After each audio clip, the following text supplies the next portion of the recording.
Dan alhamdulillah PKS sudah membuktikan, saya sejak awal diangkat menjadi ketua, saya buktikan bahwa kita mesti silaturahim. Dan PKS bisa dikatakan sudah 100% silaturahim ke partai-partai yang ada di Kepri. Ya, barangkali ada partai-partai baru, insya Allah kita akan silaturahim. Amin ya rabbal alamin. Jadi tolong ini dipertahankan. Mungkin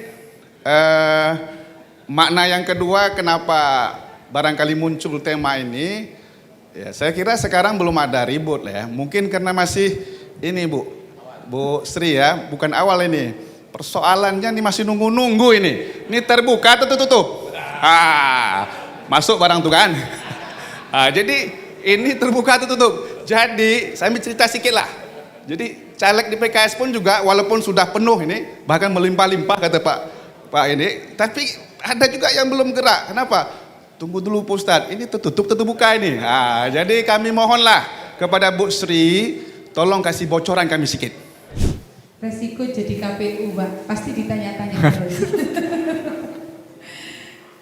Jadi terima kasih atas saran masukannya Bapak Ibu sekalian dari partai politik. Mau terbuka, mau tertutup, gak ada masalah buat KPU. Jadi Pak, kalau terbuka oke, tertutup juga oke. Yang bermasalah ini yang mau kontestasi sebenarnya kan, iya kan? Kalau bagi KPU kalau dia tertutup, kalau misalkan hanya partai aja kita lebih enak di surat suara, iya kan? Kalau misalkan mau terbuka juga nggak ada masalah juga, orang pembiayaan juga dari negara nggak ada masalah. Yang penting pasti kalau terbuka semua dari partai politik bisa untuk tidak harus 1, 2, 3 ya, tapi semua terakomodir. Sebenarnya tidak ada masalah maupun terbuka, tertutup, kami siap melaksanakan itu. Yang penting nanti bisa berjalan dengan jujur, adil dan bermartabat itu. Terus terkait DPT Pak, karena Bapak dulu pernah jadi penyelenggara ya. Jadi sekarang proses coklit, mohon izin. Proses coklit ini kan dilaksanakan oleh Pak Tarlih ya. Sekarang itu prosesnya itu tidak serta-merta dia ketika datang nggak ada dicoret, tidak.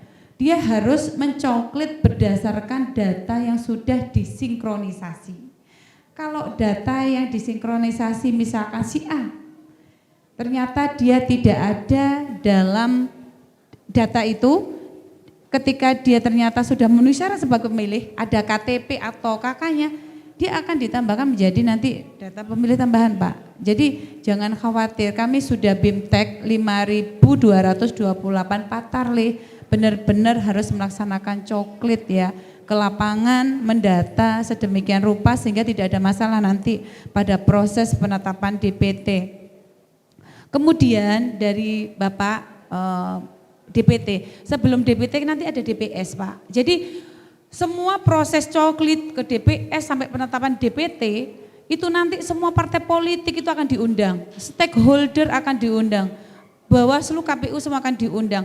Mereka bisa menyampaikan ya, apakah data yang sudah disampaikan yang mau direkap itu sesuai ya, karena tingkatan rekapitulasi itu dari nanti tingkat PPS kemudian ke kecamatan.